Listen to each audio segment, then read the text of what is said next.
Hey, what's up? For today naman gawa tayo ng soup is gara soup. So, ito na nga yung aking ipe-prepare. Sa akin sambusa naman is cheese. Ayan.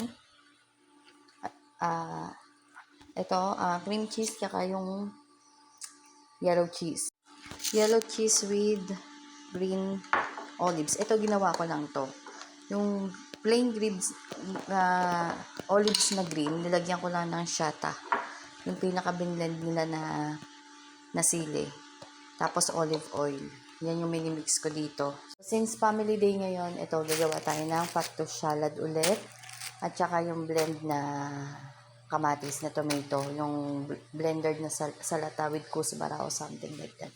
So, let's go. Let's do it. Ito na ang ating yellow cheese muna. Ang prepare muna natin. Nalagyan natin siya ng maliit na bell pepper. Tapos itong olives. Kasi kung ilan yung gagawin kong yellow cheese, yun din ang bilang nito. So, gagawa-gawa ko ng 10. So, 10 spoon din siya nito. Let's go. So, ito na siya. Tapos, ito naman tayo sa ating olives. Konti lang siya. Hindi masyadong madami. Siguro mga 1 spoon lang to. Big spoon. So, yun. Tapos, ito konti lang. Siguro ito lang. Half lang nito. Ito lang. Small din siya. So, ito, i-mix na natin siya dito. Yan, cut ko na siya. Small. Konti lang siya kasi mix lang natin.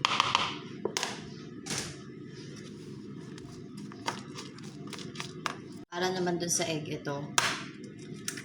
1. 2 itlog. Tapos, gatas, konti lang daw.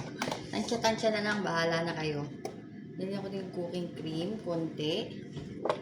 At syempre, isang maliit na spoon ng coffee para mawala yung lansa niya.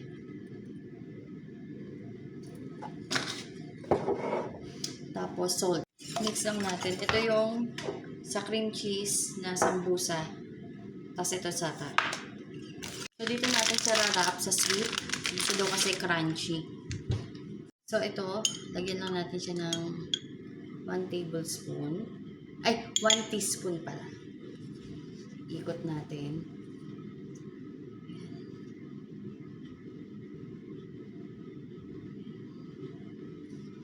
Form.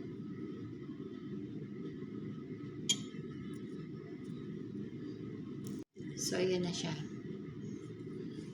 Bilot na siya. So, itong sambusa, lagay muna natin dito sa egg. Tapos, lagay natin dito sa satay.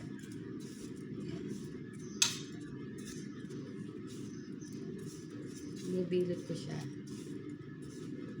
Yung cream cheese.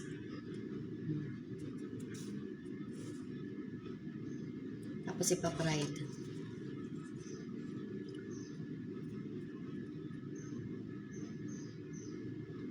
Pero ipilalagay muna natin siya sa ref bago siya iprito para hindi siya hiwa-hiwalay.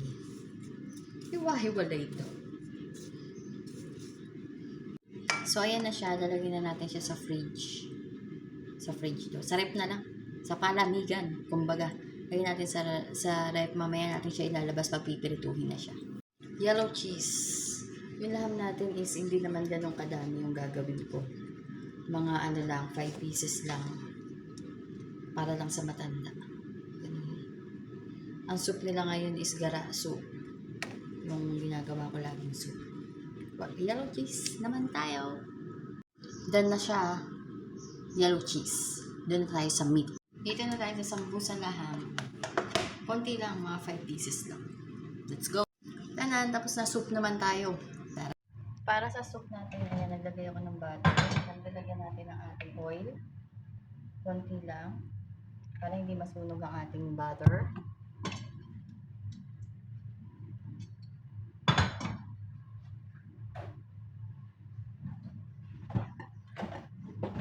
Tapos, syempre, ang ating onion.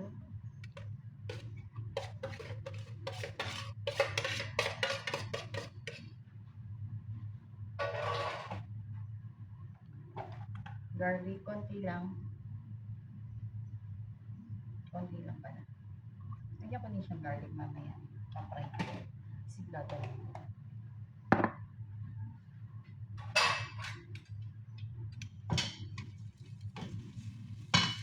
Kaya rin ating vegetable, carrots, saka potato. Ipapry lang natin siya para natin siyang gigisahin. Gigisahin natin siya. Ay,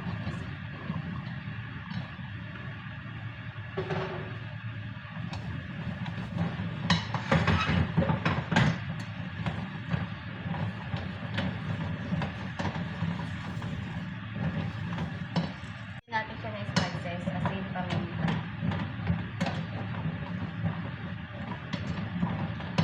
Yan. Habang iniintay natin ang ating gulay, gawa tayo na sauce para mamaya sa package. Lemon, Pepsi Roman,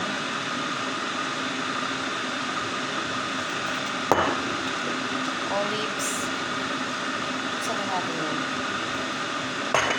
At asin po nito. Ayan, asin. Siyempre, ang ating dry milk at sambal.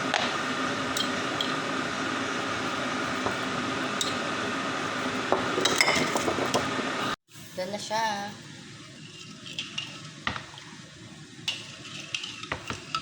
Siyempre, lalagyan na natin ang ating cream of chicken soup. Magic. Lagyan na natin dito. May halo ko siya kasi biniblend ko siya. Hindi siya biniblend sa loob. Sa loob. Lalagyan ko siya ng silya. Yung noodles na manilipis. Mamaya yan. Tsaka cooking. Lagyan na natin ang ating water. Water lang. Hindi ko nalagyan ng soup. So, done na siya. Gagamitan natin siya ng zizis. Tapos lagyan natin ng flour. Tapos iboboil na natin. Tapos kalahas. Bye. See you later. Zizis na natin siya.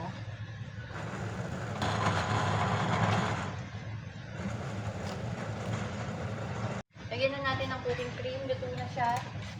So, mamaya na lang tayo for frying. Tapos lalagyan natin ito ng cereal na noodles. Mamaya. Konti lang siya. Isang ganun. Bye!